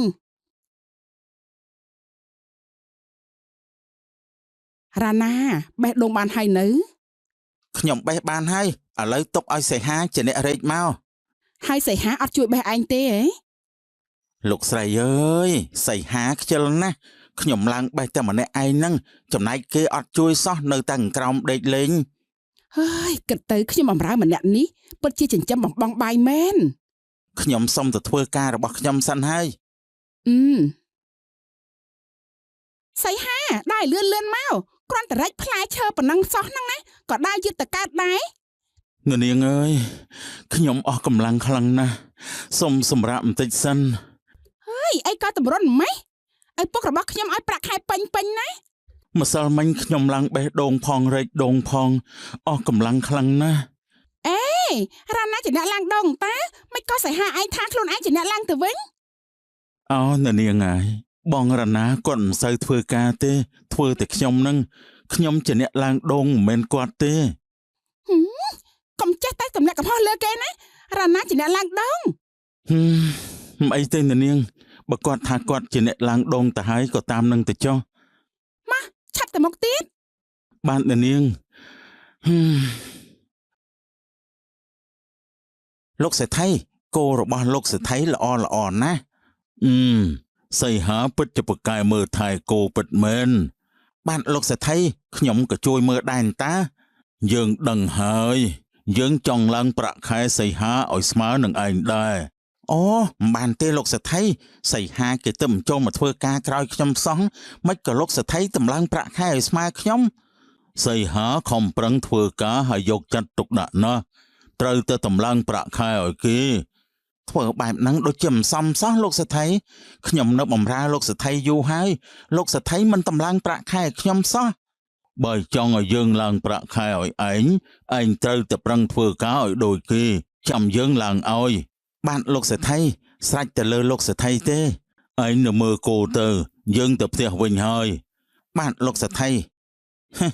យើងខំបម្រើផ្ទះនេះយូរមកដែរហើយគេមើលមិនឃើញមិនអីទេអាសីហាថ្ងៃណាមួយឯងនឹងលេងមានវត្តមាននៅទីនេះទៀតហើយ អ្នកនាងហៅខ្ញុំមកមានកាយដែរខ្ញុំចង់សួរឯងបន្តិចខ្ញុំលើឪពុករបស់ខ្ញុំប្រាប់ថាសីហាប្រឹងប្រែងធ្វើការខ្លាំងណាស់អូយអ្នកនាងអើយខ្ញុំមិនចង់ប្រាប់ទេតាមពិតណាគេគ្រាន់តែធ្វើល្អយកមុខតែប៉ុណ្ណោះទេការងាររាល់ថ្ងៃនេះណាមានតែខ្ញុំនិងប្តីខ្ញុំទេដែលធ្វើច្រើនជាងគេអញ្ចឹងផងអីមិនក៏មិនប្រាប់ឪពុកខ្ញុំឲ្យបានដឹងផងអូយខ្ញុំមិនហ៊ានប្រាប់ទេព្រោះខ្ញុំដឹងថាលោកសថីនិងអ្នកនាងណារីចូលចិត្តគេណាហើយចុះមានរឿងអីទៀតដែរទេដែលខ្ញុំមិនទាន់បានដឹងប្រាប់ខ្ញុំមកអូយគេរអ៊ូតែម្នាក់ឯងថាលោកសថីនិងអ្នកស្រីណាលំអៀងប្រើតែគេម្នាក់គត់តាមពិតម្នាក់នេះអាក្រក់ណាស់តើចាំមើលណាខ្ញុំលួចតាមដានគេអូយមិនបានទេអ្នកនាងមិនបាច់តាមដានគេទេនាំតែហត់ទុកឲ្យខ្ញុំជាអ្នកតាមដានគេឲ្យអ្នកនាងវិញល្អជាងឯងនិយាយត្រូវបើដឹងរឿងមិនមកប្រាប់ខ្ញុំផងណាចាអ្នកនាងយ៉ាងម៉េចហើយសីហាគោរបស់យើងយ៉ាងម៉េចហើយបាទលោកស្រីគោរបស់យើងល្អណាស់ព្រោះខ្ញុំរកស្មៅឲ្យពួកវាស៊ីបានគ្រប់គ្រាន់ប្តីរបស់យើងសរសើរឯងថាក្នុងចំណោមអ្នកបម្រើផ្សេងទៀតគឺមានតែឯងទេដែលឧស្សាហ៍ជាងគេតើពិតមែនទេខ្ញុំមិនដឹងដែរលោកស្រីខ្ញុំគ្រាន់តែធ្វើទៅតាមតួនាទីរបស់ខ្ញុំតែប៉ុណ្ណោះបើអញ្ចឹងល្អហើយប្រឹងប្រែងធ្វើការទៅតែហ៊ានលួចខ្ជិលខ្ញុំកាត់ប្រាក់ខែឯងហើយបាទលោកស្រីខ្ញុំដឹងហើយសីហាចាំទំនេរដៃទៅផ្ទះមិត្តភ័ក្តិរបស់ខ្ញុំផងណា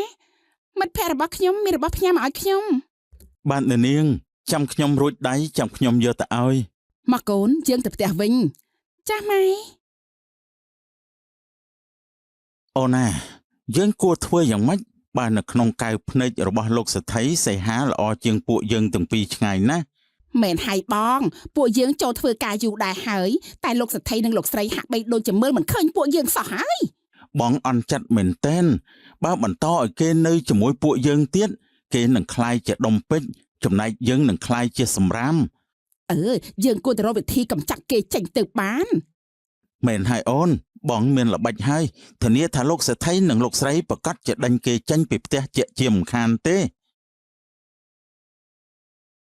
ថ្ងៃនេះលោកសេដ្ឋីមិននៅផ្ទះទេហើយសីហាគេទៅផ្សារជាមួយនឹងអ្នកនាងណារីហើយថ្ងៃនេះជាវេនដែលអាសីហាត្រូវមើលគោយើងនឹងប្រឡែងគោទាំងអស់នេះឲ្យទៅស៊ីដំណាំរបស់អ្នកភូមិមែនហើយអូនពេលនោះអ្នកភូមិនឹងមករករឿងលោកសេដ្ឋីប្រកាសជាខឹងខ្លាំងហើយសួររកអ្នកណាជាអ្នកមើលគោថ្ងៃហ្នឹង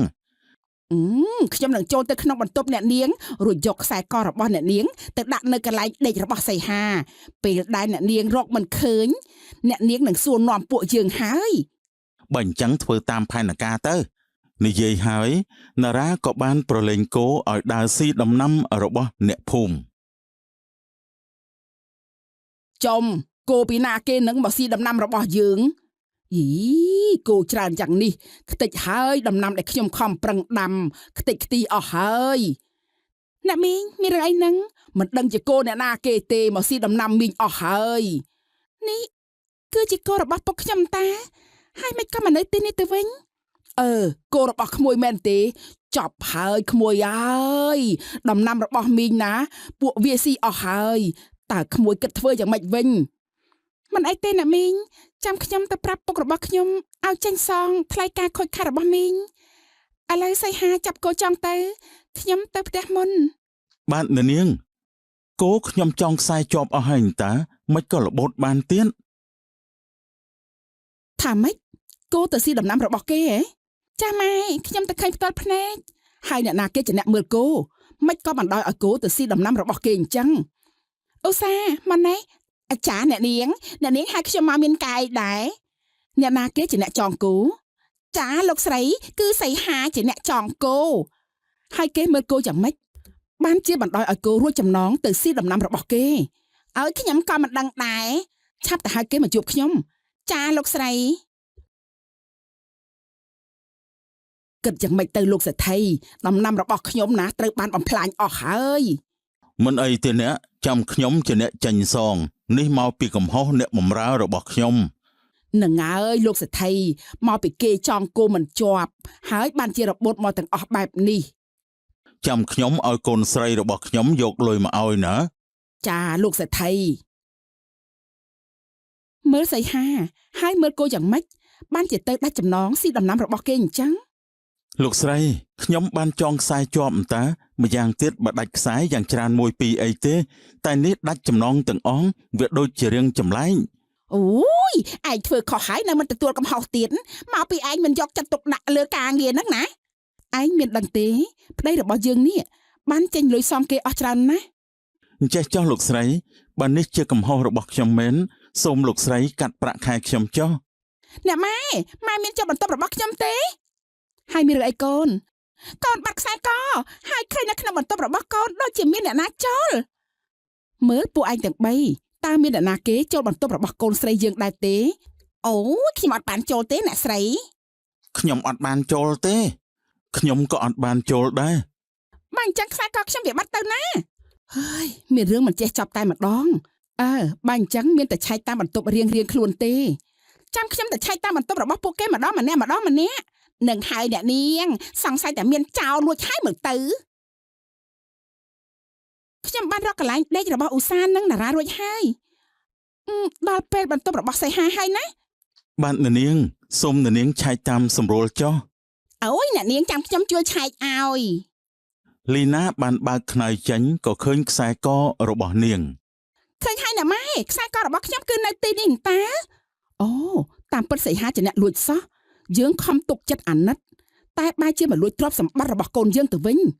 លោកស្រីស្ដាប់ខ្ញុំបកស្រាយសិនមានគេចង់ទម្លាក់កំហុសមកលើខ្ញុំហើយខ្ញុំមិនបានធ្វើបែបនេះទេសូមលោកស្រីជឿខ្ញុំចុះ ចោលណាវាមិនដែលសារភាពថាខ្លួនវាជាចោលទេ អ្នកនាងខ្ញុំមិនបានធ្វើបែបនេះទេមានគេចង់ធ្វើបាបខ្ញុំហើយ មកកូនទៅរកឪពុកកូនឲ្យកាត់ក្តីរឿងនេះ ខ្ញុំគិតថាឯងជាមនុស្សក្រន់បើខំសរសើរហើយថែមទាំងឡើងប្រាក់ខែឲ្យស្មើនឹងគេទៀតប៉ុន្តែមិននឹកស្មានថាឯងជាមនុស្សបែបនេះសោះ គ្រាន់តែរឿងគោទៅស៊ីដំណាំរបស់គេមិនទាន់នឹងរករឿងផងហើយឥឡូវមកលួចខ្សែកកូនរបស់យើងទៀតមែនហើយណាម៉ែគួរតែដេញគេចោលទៅ ទោះបីជាខ្ញុំខំនិយាយយ៉ាងណាក៏លោកសេដ្ឋីមិនជឿខ្ញុំដែរតែខ្ញុំចង់និយាយពាក្យនៅក្នុងចិត្តខ្លះ មានពាក្យអីចង់និយាយឆាប់និយាយចេញមក ខ្ញុំពិតជាមិនបានលួចខ្សែករបស់អ្នកនាងទេហើយរឿងកោដដែលដាច់ចំណងទាំងអស់ទៅស៊ីដំណាំរបស់គេប្រកាសជាមានអ្នកចង់ធ្វើបាបខ្ញុំហើយ មិនបាច់បោកបាច់អីច្រើនទេឆាប់យកបង្វិចរបស់ឯងចេញពីផ្ទះរបស់យើងទៅឆាប់ទៅ សីហាត្រូវបានគេចោទប្រកាន់ថាជាចោររួចក៏ដើរចេញទៅដើរតាមផ្លូវសីហាក៏បានជួបកូនស្រីច្បងរបស់សេដ្ឋីកាន សីហាទៅណានឹងហើយមានបង្វិចទៀត បាទអ្នកនាងខ្ញុំបានចាកចេញពីផ្ទះរបស់អ្នកនាងហើយ ខ្ញុំទៅតែមកពីលេងផ្ទះមិត្តភក្តិរបស់ខ្ញុំ 4-5 ថ្ងៃហើយនៅក្នុងផ្ទះមានរឿងអីមែន ខ្ញុំត្រូវបានគេចោទថាខ្ញុំជាអ្នកលួចខ្សែកប្អូនស្រីរបស់អ្នកនាងហើយថែមទាំងធ្វើឲ្យគោដាច់ចំណងទាំងអស់ទៅស៊ីដំណាំគេទៀត មានរឿងបែបនេះផងខ្ញុំមិនជឿថាសីហាឯងជាមនុស្សបែបហ្នឹងទេប្រកាសជាពីរអ្នកនោះគេធ្វើបាបសីហាឯងហើយ ខ្ញុំក៏គិតថាអញ្ចឹងដែរព្រោះពីរអ្នកនោះគេចំណានខ្ញុំណាស់ដែលឃើញលោកសេដ្ឋីពេញចិត្តខ្ញុំ សីហាឯងទៅផ្ទះជាមួយខ្ញុំវិញទៅចាំខ្ញុំទៅនិយាយជាមួយឪពុកម្ដាយខ្ញុំឲ្យ មិនអីទេអ្នកនាងគ្មានប្រយោជន៍ទេខ្ញុំទៅសិនហើយសូមអ្នកនាងថែខ្លួនផង មិនគួរណាមានរឿងបែបហ្នឹងសោះ មិនយូរប៉ុន្មានសីហាក៏បានដើរមកដល់ផ្ទះខ្លួនឯងវិញខានមកផ្ទះយូរហើយថ្ងៃនេះបានមកដល់ហើយអោផ្ទះដ៏កំសត់អើយចាប់ពីថ្ងៃនេះទៅខ្ញុំមកនៅវិញហើយតាំងពីសីហាចេញមកផ្ទះលោកសេដ្ឋីកានតែងតែមានបញ្ហាមិនចេះចប់មិនចេះហើយ ហើយចាប់មែនប្រើមកដូចចិត្តសោះប្រើឆ្វេងចេញស្ដាំខ្ញុំមកឆ្ងល់ពួកឯងទៅពីអ្នកដល់ហើយឲ្យធ្វើការងារពេលណាក៏មិនដែលបានផលដែរអូយអ្នកនាងឲ្យពួកខ្ញុំទាំងពីរធ្វើការច្រើនពេកខ្ញុំធ្វើមិនអស់ទៅ មែនហើយលោកស្រីរកអ្នកបម្រើបន្ថែមទៀតមកពួកខ្ញុំហត់ណាស់ ហីធ្វើប៉ុណ្ណឹងហត់ មើលរណាហើយដូងមិនក៏អត់មានស្រោចទឹកអញ្ចឹងស្លឹកដូងឡើងលឿងអស់ទៅហើយរកតែមួយផ្លែសឹងតែមិនបាន ដីឲ្យស្ងួតឆេញលោកសេដ្ឋីដងច្រានដើមពេកខ្ញុំស្រោចទឹកមិនអស់ទេ ហើយគោក៏អញ្ចឹងដែរស្គមដូចជាគ្មានអីស៊ីអញ្ចឹងឆាប់ទៅរកស្មៅឲ្យពួកវាស៊ីភ្លាមទៅ បានលោកស្រី ហើយពេលសីហានៅយើងក៏មិនហត់លំបាកអញ្ចឹងដែរ មែនហើយម៉ែវាបើសីហានៅយើងក៏គ្មានត្រូវព្រួយបារម្ភរឿងនឹងដែរណែអូនអសាយើងគិតធ្វើយ៉ាងម៉េចវិញបើលោកសេដ្ឋីនិងលោកស្រីចេះតែរករឿងយើងរហូតអញ្ចឹងនោះ អូនគិតថាដូចជាមិនស្រួលទេមានតែពួកយើងរត់ចេញទៅបាន បងគិតថាអញ្ចឹងដែរព្រោះគោនៅក្នុងទ្រុងដូចជាមិនសូវស្រួលទេឈឺច្រើនក្បាលសង្ស័យតែមានខ្លះអាចនឹងស្លាប់ក៏ថាបានដែរ បើគោស្លាប់ហើយយើងប្រកាសជាមានរឿងធំហើយ យើងគួរតែរត់គេចយប់នេះតែម្ដងទៅ អូនដឹងកន្លែងទុកមាសខ្លះរបស់លោកស្រីអូនគិតថាទៅលួចខ្លះចាំយើងរត់ចេញពីទីនេះទៅ បើអញ្ចឹងចាំបងមើលផ្លូវ យ៉ាងម៉េចហើយកូនរកឃើញមាសដែលម៉ែទុកក្នុងទូដែរទេម៉ែទុកក្នុងទូប្រហែលដែរម៉ែទុកប្រហែលជា2តម្លឹងកូនរកមើលសពនៅកូននឹងលីណារកមើលអស់ហើយនៅតែរកមិនឃើញទៀត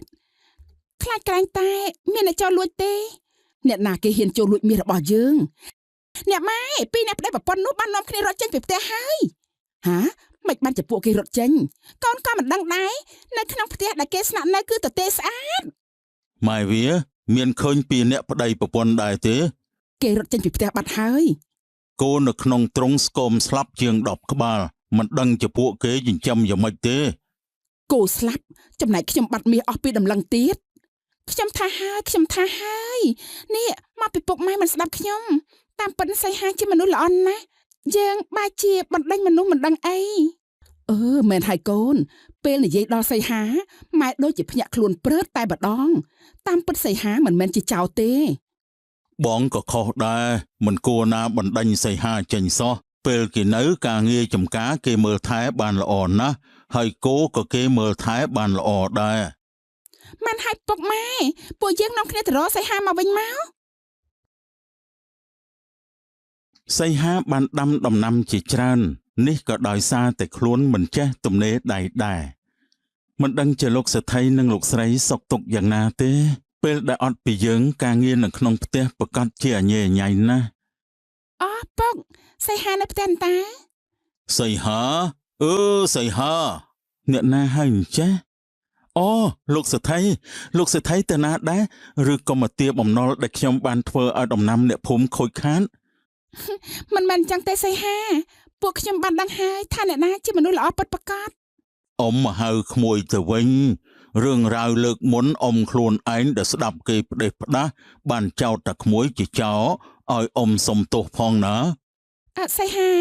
ពួកខ្ញុំនៅក្នុងផ្ទះសត្វតែយកច្រឡំលើសីហាឯងពួកខ្ញុំមកនេះចង់ឲ្យសីហាត្រឡប់ទៅវិញ ពីអ្នកប្តីប្រពន្ធនោះបានរត់ចេញពីផ្ទះអ៊ំហើយថែមទាំងបានលួចមាសរបស់ប្រពន្ធអ៊ំទៀត សីហាត្រឡប់ទៅវិញទៅណាការងាររបស់ពួកខ្ញុំគឺមានតែសីហាម្នាក់ប៉ុណ្ណោះដែលអាចធ្វើបាន ត្រឡប់ទៅវិញទៅណាសីហាឬក្មួយមិនទាន់លើកលែងទោសឲ្យអ៊ំទៀតបានខ្ញុំនឹងត្រឡប់ទៅវិញព្រោះលោកសេដ្ឋីក៏ជាអ្នកមានគុណមកលើខ្ញុំដែរមួយឆ្នាំកន្លងផុតទៅ សីហាមីងនិងអ៊ំប្រុសរបស់ឯងមានរឿងចង់ប្រាប់ បាទលោកស្រីមានការអីដែរ សីហាឯងមកធ្វើការនៅក្នុងផ្ទះរបស់យើងជាយូរឆ្នាំហើយឯងធ្វើការងារបានល្អណាស់ ហើយក្មួយក៏ជាមនុស្សទៀងត្រង់ដែរមើងម៉ាត់ធ្វើការ គឺមីងចង់លើកនារីកូនស្រីរបស់មីងទៅឲ្យឯងណា លោកស្រីខ្ញុំជាអ្នកបម្រើគឺមិនស័ក្តិសមជាមួយកូនស្រីរបស់លោកស្រីទេកុំនិយាយអញ្ចឹងអីអ៊ំក៏ដឹងថាឯងក៏មានចិត្តស្រឡាញ់នារីដែរ មីងបានសួរនារីហើយនារីក៏ស្រឡាញ់ក្មួយដែរ ខ្ញុំសូមអរគុណដែលអាណិតស្រឡាញ់ខ្ញុំបំណងនេះខ្ញុំសូមទទួលយកហើយ អញ្ចឹងបានល្អចាប់ពីពេលនេះតទៅក្មួយខ្លាចជាកូនប្រសាររបស់ពូមីងហើយ អញ្ចឹងចាំយើងទៅរកពេលលាឲ្យពួកគេទាំងពីរបានរៀបការ នឹងហើយបង ដោយសារតែភាពស្មោះត្រង់និងការឧស្សាហ៍នៅក្នុងការងារសីហាក៏បានប្រែខ្លួនក្លាយទៅជាកូនប្រសារលោកសេដ្ឋីដោយមាននារីជាប្រពន្ធ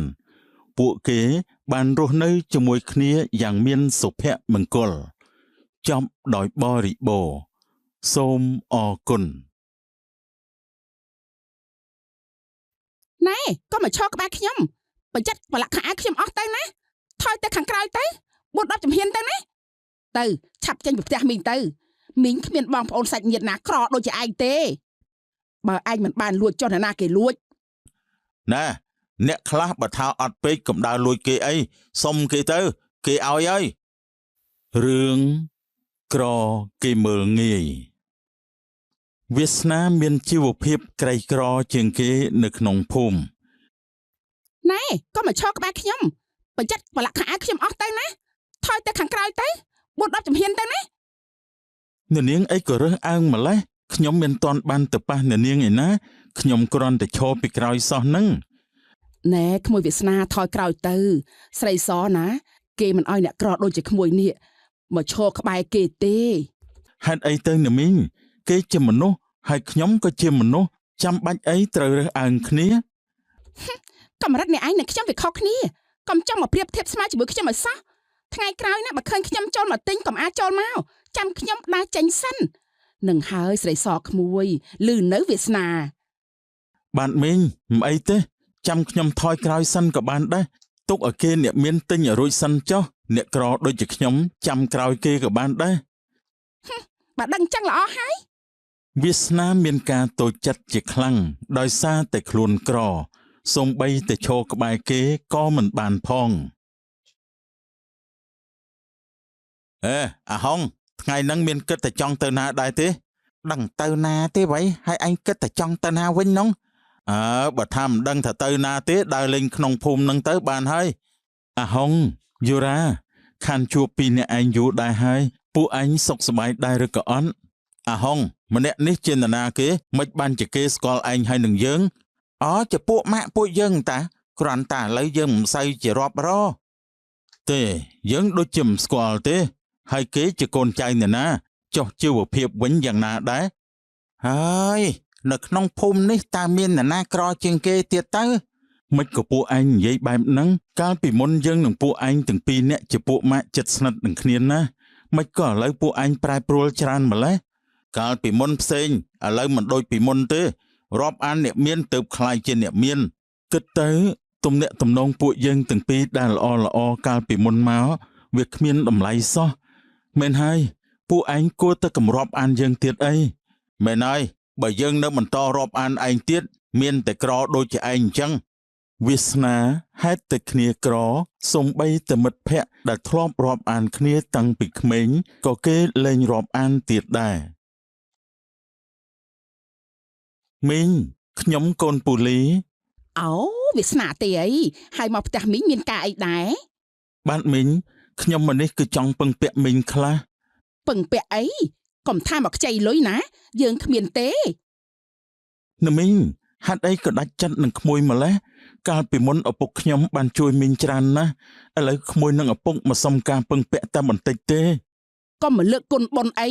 ឪពុករបស់ឯងណាគ្មានបានជួយអីដល់យើងទេហេតុអីបានជាណាមីងនិយាយបែបនេះឬក៏មីងធ្វើជាភ្លេច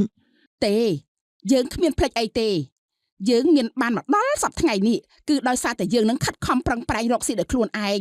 គ្មានអ្នកណាមកជួយយើងទេកោតតែមីងអាចនិយាយពាក្យបែបហ្នឹងទៅរួញទៅឆាប់ចេញពីផ្ទះមីងទៅមីងគ្មានបងប្អូនសាច់ញាតិណាក្រដូចជាឯងទេគិតទៅគ្រាន់តែមីងបានខ្លាយជាអ្នកមានភ្លាម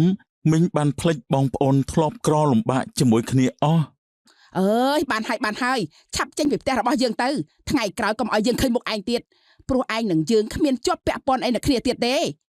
វាសនាក៏បានដើរចាក់ចេញទាំងមិនអស់ចិត្តចំពោះពាក្យសម្ដីរបស់មីងខ្លួនឯងរាល់ថ្ងៃកូនរកស៊ីចិញ្ចឹមលំបាកហត់នឿយណាស់មានតែជួយពុះអស់ខ្លះហើយដើម្បីជួយសម្រាលការងារកូនពុកពុះអស់ធ្វើអីហ្នឹងទុកឲ្យកូនពុះវិញមិនអីទេកូនអើយពុកមិនចង់ឲ្យខ្លួននៅទំនេរឥតប្រយោជន៍ទៅទេហើយកូនទៅផ្ទះមីងរបស់កូននោះយ៉ាងម៉េចទៅហើយយ៉ាប់ណាស់ពុកអើយ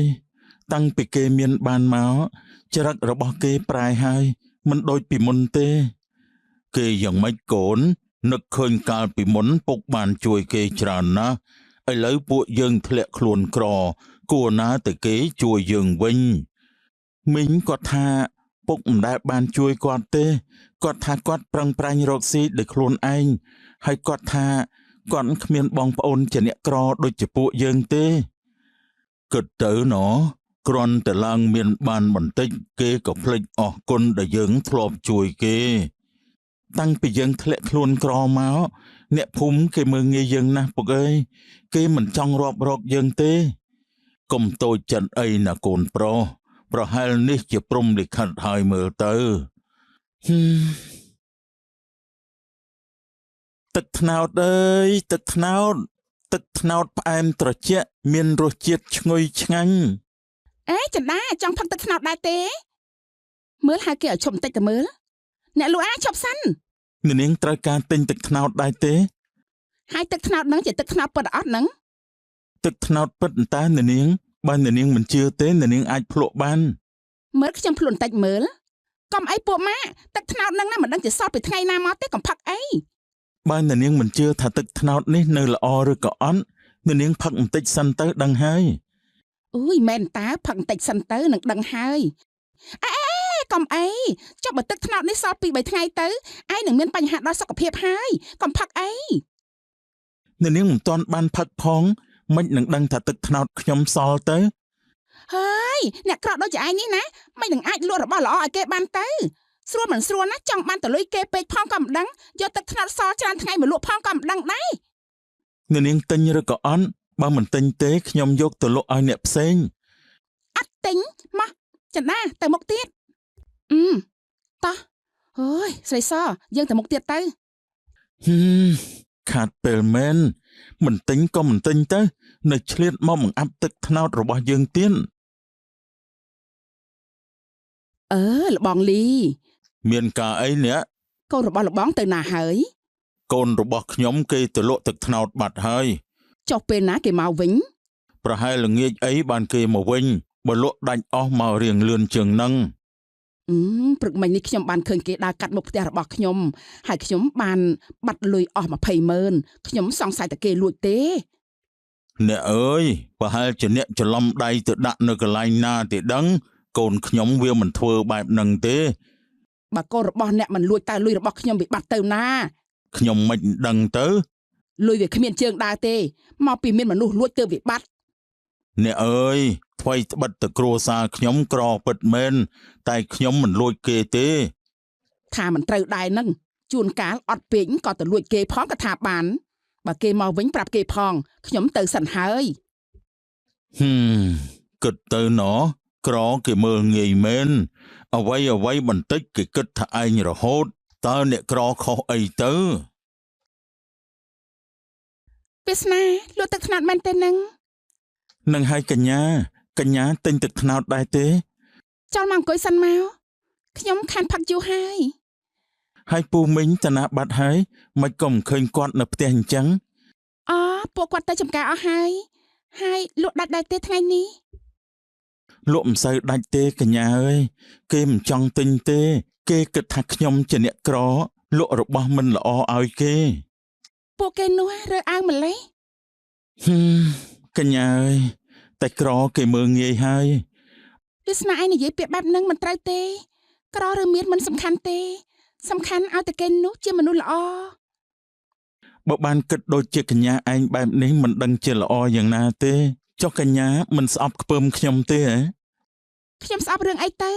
កាលពីមុនគ្រួសាររបស់ខ្ញុំក៏លំបាកដែរតែឪពុកម្ដាយរបស់ខ្ញុំពួកគាត់ខំប្រឹងប្រែងណាស់មិនតែមានបានអីទេមានតែរស់នៅមួយស្រួលហ្នឹងអរគុណកញ្ញាហើយដែលមិនស្អប់អ្នកក្រដូចជាខ្ញុំគេមើលងាយយើងជារឿងរបស់គេតែយើងដាច់ខាតមិនត្រូវមើលងាយខ្លួនឯងនោះឡើយវាសនាឯងត្រូវតែខំប្រឹងប្រែងតស៊ូបើលក់ទឹកត្នោតនៅក្នុងភូមិនេះមិនដាច់ទេលក់អ្វីផ្សេងវិញទៅហើយទៅលក់នៅភូមិផ្សេងសាក់មើលទៅក្រែងលោរៀងគ្រាន់បើជាងនឹងមែនហ្នឹងកញ្ញាឯងនិយាយបែបហ្នឹងខ្ញុំដូចជារៀងស្រឡះខួរក្បាលតែម្ដងហ្នឹងហើយ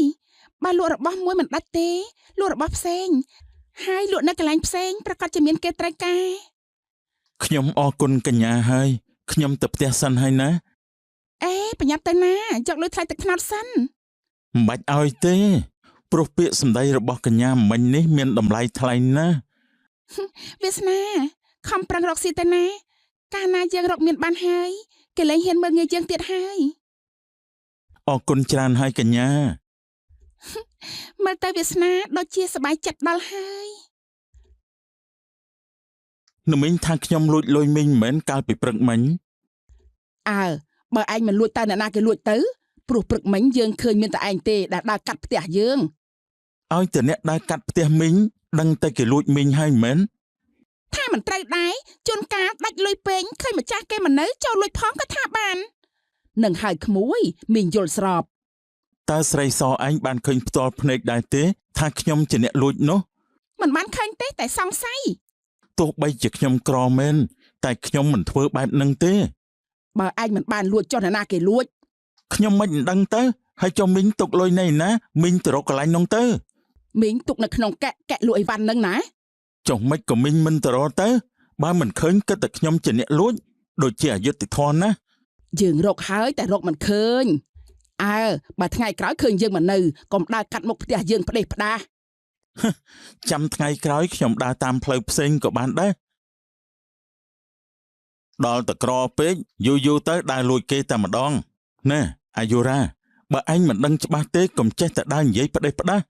យកខ្លួនដាក់ម៉េះយើងមានបានថាឯងជាអ្នកលួចឯណានៅទីនេះមានតែយើងនឹងឯងតើឯងចង់ថាឲ្យអ្នកណាទេគ្រាន់តែនិយាយថាឲ្យអ្នកខ្លះតើអត់ខំរកស៊ីធ្វើការអីទេចាំតែដើរលួចគេហ្មងទោះយើងក្រក៏ពិតមែនតែយើងមិនលួចគេទេកុំគិតថាឲ្យតែអ្នកក្រដឹងតែជាចោរអីសោះថាមិនត្រូវដែរជួនកាលអត់ពេកក៏លួចអញ្ចឹងទៅយើងនិយាយឲ្យអ្នកខ្លះទេណាឯងកុំយកដាក់ខ្លួននិយាយជាមួយឯងអត់បានការអីមែនណា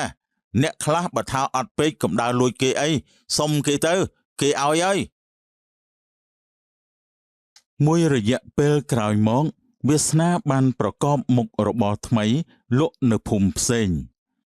ខ្ញុំដូចជាមិនដែលឃើញអ្នកពីមុនមកទេតើតែមកលក់ក្នុងភូមិនេះមែនទេ បាននាងគឺខ្ញុំនៅភូមិផ្សេងទេតែខ្ញុំមកលក់នៅទីនេះ អូហើយលក់សម្ភារៈប្រើប្រាស់ច្រើនដែរតានេះមានចបកាប់មានចបជីកនិងកបិតទៀតធ្វើខ្លួនឯងមែន អត់ទេខ្ញុំយកពីគេលក់បន្តដែរហ្នឹងលក់បានទើបយកលុយទៅឲ្យគេព្រោះខ្ញុំអត់មានលុយឲ្យថ្លៃដើមគេទេ អូអញ្ចឹងល្អណាស់តាលក់បានចំណេញទៅឲ្យលុយទៅគេខ្ញុំយកចបជីកមួយនិងកបិតខ្វៅមួយណា បាទនាងវាសនាបានមកលក់ដូរនៅភូមិថ្មីលក់ដាច់បានគ្រាន់បើ អេស្រីសឥឡូវណាដូចជាលែងឃើញម្នាក់ឈ្មោះវាសនានោះលក់ទឹកថ្នោតផ្អែមទៀតហើយមិនដឹកគេមែនអត់ទេយើងគ្រាន់តែឆ្ងល់មិនដែលឃើញគេដើរលក់ទៀតអើមែនតាំងពីថ្ងៃយើងស្ដីថាឲ្យគេមកណាយើងលែងឃើញគេមកលក់ទឹកថ្នោតទៀតហើយឬមួយខ្លាចខ្មាស់គេលែងហ៊ានដើរលក់ទៀតដឹងសង្ស័យអញ្ចឹងហើយមើលទៅ មីងណយយ៉ាងម៉េចទៅហើយមីងលុយបាត់កាលពីថ្ងៃមុនរកឃើញហើយនៅ មីងរកហែងតើមីងច្រឡំដៃខ្លួនឯងលុយ200000នោះគឺមីងបាត់ដាក់ក្នុងហោប៉ៅអាវមីងនៅផ្ទះណា អញ្ចឹងមានន័យថាលុយរបស់មីងអត់មានបាត់ទេមែនទេ ត្រូវហើយមីងថ្ងៃមុនច្រឡំថាវាសនាគឺជាចោរ តែមិនអីទេក្រដូចជាគេអញ្ចឹងទោះយើងចង់ថាម៉េចក៏បានដែរគេមិនហ៊ានតវ៉ាជាមួយយើងទេ ក្មួយកុំប្រាប់គេថាមីងច្រឡំលើគេអីណាបើគេដឹងមីងខ្មាស់គេស្លាប់ហើយ បាទមីង មើលទៅវាសនាលើទឹកមុខរៀងស្រស់ស្រាយជាងមុន អូកញ្ញាទេហ៎ស្មានតែសំឡេងទេពធីតាមកពីណានតាមិនឲ្យសบายចិត្តយ៉ាងម៉េចព្រោះរបស់ដែលខ្ញុំយកទៅលក់ដាច់អស់តែម្ដង ឃើញអត់ឲ្យតែខំប្រឹងទៅកុំតែថ្ងៃណាមួយមានបាននឹងគេទេ ឥឡូវនេះមានបានមកពីណាកញ្ញាតែគ្រាន់បើជាងមុនដែលយើងអាចរកចំណូលបានខ្លះ ខ្ញុំសប្បាយចិត្តណាស់ដែលឃើញវាសនាមានមុខរបរលក់ដូរដូចគេដូចអញដែរតែប៉ុណ្ណេះទៅគេលែងមើលងាយទៀតហើយ កញ្ញាអើយអ្នកនៅក្នុងភូមិយើងនេះតលតែយើងមានបាន ទើបគេលែងមើលងាយយើងទៀតតែបើនៅក្រទេគេមិនមើលមុខយើងទេ បើអញ្ចឹងប្រឹងទៅណាខ្ញុំជឿជាក់ថាវាសនាឯងនឹងធ្វើបាន ខ្ញុំអរគុណកញ្ញាហើយដែលតែងតែគាំទ្រផ្ដល់គំនិតនិងជួយលើកទឹកចិត្តខ្ញុំរហូតមក ចាមិនអីទេ ខ្ញុំនិយាយលេងជាមួយកញ្ញាប៉ុណ្ណឹងសិនហើយណាបញ្ញាប់ទៅផ្ទះវិញ ចា វាសនាកូនកុំខំពេកសម្រាប់ខ្លះទៅកូនឯងធ្វើការអត់មានឈប់សោះហើយនេះមិនអីទេពងកូនមិនហត់ទេព្រោះឲ្យតែនឹកឃើញដល់ពាក្យមើលងាយរបស់គេពេលណាកូនរឹតតែខំប្រឹងប្រែងមែនហើយកូនបើយើងនៅតែក្រដដែលទេអ្នកនៅក្នុងភូមិនេះគេមិនឈប់មើលងាយយើងទេមែនហើយពង គិតទៅណទៅតែមកលក់នៅថ្ងៃមុនសោះឥឡូវមានរបស់របរលក់ច្រើនជាងមុនទៀត បាទនាងដោយសារតែលក់ចំណេញបានលុយខ្លះក៏ចេះតែទិញបន្ថែមទៀតទៅ បើអញ្ចឹងរៀងធូរធារជាងមុនហើយតានេះតែបើលក់រៀងគ្រាន់បើហើយគួរតាំងពង្រីកការរកស៊ីទៅ ធ្វើយ៉ាងម៉េចទៅសូមនាងជួយណែនាំខ្ញុំផង យើងទិញក្នុងចំនួនច្រើនមកលក់មកហើយសូមឲ្យគេបញ្ចុះតម្លៃឲ្យខ្លះទៅកាលណាយើងទិញច្រើនគេនឹងបញ្ចុះតម្លៃឲ្យហើយអញ្ចឹងយើងលក់រឹតតែចំណេញច្រើន អូមែនហើយនាងនិយាយត្រូវណាស់ខ្ញុំសូមអរគុណចំពោះការណែនាំនេះ ខ្ញុំទៅសិនហើយណា បាទនាងលើថាឯងទៅលក់ចប់ជីកចប់កាប់នៅភូមិផ្សេងយ៉ាងម៉េចដែរចិត្តដួលអាលំហើយនៅយើងមិនដែលឃើញឯងជួយសរសើរនិងលើកទឹកចិត្តយើងម្ដងណាទេពេលណាក៏ដោយឲ្យតែបានជួបដឹងតែបង្អាប់បែបនេះបែបនោះអ្នកក្រដូចជាឯងនេះកើតមកសម្រាប់ឲ្យយើងមើងងាយបែបហ្នឹងហើយ ហើយមានយកទឹកថ្នោតផ្អែមនៅសល់មកលក់ឲ្យគេទៀតអត់ហ្នឹង ខ្ញុំបានយកទឹកត្នោតទៅលក់ហើយគេថាឆ្ងាញ់ណាស់លើកលែងតែអ្នកដែលមិនទាន់បានផឹកផងតែវិនិច្ឆ័យថាអាក្រក់ទុកជាមុនទៅហើយ នេះឯងចង់ថាយ៉ាងមែន អត់ទេខ្ញុំថាឲ្យម្នាក់ស្រីថ្ងៃមុនតា នេះឯង មកស្រីសយើងទៅខាងមុខទៀតបើនៅយូរខ្លាចឆ្លងក្រតាមវា មែននឹងហើយជូនពរឲ្យការរកស៊ីថ្មីនេះឆាប់បានដួលរលំចុះ ពួកនេះបើអត់បានថាឲ្យយើងមួយថ្ងៃប្រហែលជាដេកអត់លក់បាយអត់ឆ្ងាញ់ហើយមើលទៅ កាលពីមុនឪពុកម្ដាយរបស់ខ្ញុំក៏មិនខុសអីពីវាសនាដែរពេលរកស៊ីលើកដំបូងតែងតែមានគេពេបជ្រាយសាច់ចំអកហើយឡក់លើយមិនដែលមានអ្នកណាលើកទឹកចិត្តទេ មានពេលខ្លះខ្ញុំក៏រៀងបាក់ទឹកចិត្តខ្លះដែរកញ្ញាឯងដឹងទេខ្ញុំពិតជាឈឺចាប់ខ្លាំងណាស់នៅពេលដែលគេមើងងាយខ្ញុំ អ្នកភូមិយើងនេះឲ្យតែរៀងមានបានអីបន្តិចបន្តួចចាប់ផ្ដើមដើរពើងទ្រូងមើលងាយគេហើយពួកគេភ្លេចការដែលនៅក្រលំបាកហើយណា មែនហើយខ្ញុំក៏ឃើញថាបែបហ្នឹងដែរមិនដឹងជាថ្ងៃណាទើបពួកគាត់ឈប់មានទស្សនៈបែបហ្នឹងទៀតទេ កំភៃអីមានមិនដែល3ដំណរក្រមិនដែល3ចំនួនទេមានក្រម្ដងម្នាក់ទេសំខាន់ពេលយើងមានបានហើយក៏មើលងាយអ្នកក្រវិញឲ្យសោះព្រោះតើតែមានអ្នកក្រទៅមានអ្នកមាន ឲ្យតែខ្ញុំបាននិយាយលេងជាមួយកញ្ញាទុកសោកដែលខ្ញុំមានទាំងប៉ុន្មានវាបានរសាត់ចេញពីខ្លួនខ្ញុំអស់ហើយ អញ្ចឹងផងបើអញ្ចឹងពេលវាសនាឯងមានទុកលំបាកអីមកនិយាយលេងជាមួយខ្ញុំមកណា បាទ2ឆ្នាំកន្លងផុតទៅវាសនាពិតជាមានវាសនាដូចឈ្មោះមែនពុកមិនដាល់សម័យទេថាពុកនឹងមានផ្ទះថ្មីបែបនេះមែនហើយពងកូនក៏មិនដាល់សម័យថាកូនមានផ្ទះធំបែបនេះដែរនេះក៏ដោយសារតែកូនខំប្រឹងធ្វើការរកស៊ីជួញដូរទើបយើងមានលទ្ធផលដូចថ្ងៃនេះតែប៉ុណ្ណេះអ្នកនៅក្នុងភូមិគេលែងហ៊ានមើលងាយយើងទៀតហើយពងមែនហើយកូន អូយឥឡូវវាសនាគេលែងដូចមុនទៀតហើយគេមានណាស់ឥឡូវមែននឹងហើយមីងគិតទៅអាគាត់នេះណាតស៊ូមែនសង្ស័យតែមកពីយើងមើលងាយគេរាល់ថ្ងៃពេកហើយទើបធ្វើឲ្យគេឈឺចិត្តខំប្រឹងរកស៊ីប្រហែលជាអញ្ចឹងហើយមើលទៅបើនិយាយទៅណាគេគួរតែអរគុណពួកយើងបានត្រូវបើកុំតែបានពួកយើងមើលងាយទេកុំអីណាគេគ្មានថ្ងៃនឹងឡើយមែននឹងហើយមីងគេគួរតែអរគុណយើងបានត្រូវ អេ អ្នកមានតាំងពីមានមកអីក៏រឹកម្លេះយើងធម្មតាទេខ្លាចតែឯងទេដែលរឹកនោះមិនក៏មិនហៅយើងថាអ្នកក្រទៀតទៅមកពីគ្មានអារម្មណ៍ហៅឯងគួរតែអរគុណយើងទៅអរគុណរឿងអីទៅបើកុំតែយើងស្ដីថាឲ្យមុខក្រោយទេកុំអីឯងគ្មានកំណើតដូចថ្ងៃនឹងទេដូចជាមិនអញ្ចឹងទេកាលមុនឯងមើលងាយយើងច្បាស់ណាស់ដោយសារតែយើងមើលងាយនឹងហើយទើបធ្វើឲ្យឯងចេះប្រឹងនោះកុំអីនៅក្រដដែលបាត់ទៅហើយពាក្យយ៉ាងម៉េចក៏ឯងចេះតែនិយាយចេញបានមកដែរណោះយើងទៅសិនហើយតាំងពីមានមករឹកណាស់វើយដោយសារតែកញ្ញាបានជួយលើកទឹកចិត្តនិងផ្ដល់យោបល់ឲ្យវាសនារហូតមកវាសនាក៏បានសុំរៀបការហើយបានក្លាយជាប្តីប្រពន្ធនឹងគ្នាមនុស្សមិនត្រូវមើលងាយមនុស្សឡើយពេលយើងមានបានសូមកុំមើលងាយអ្នកក្រឲ្យសោះក្រែងលោអាចធ្លាក់លើខ្លួនឯងវិញចប់ដោយបរិបូរណ៍សូមអរគុណ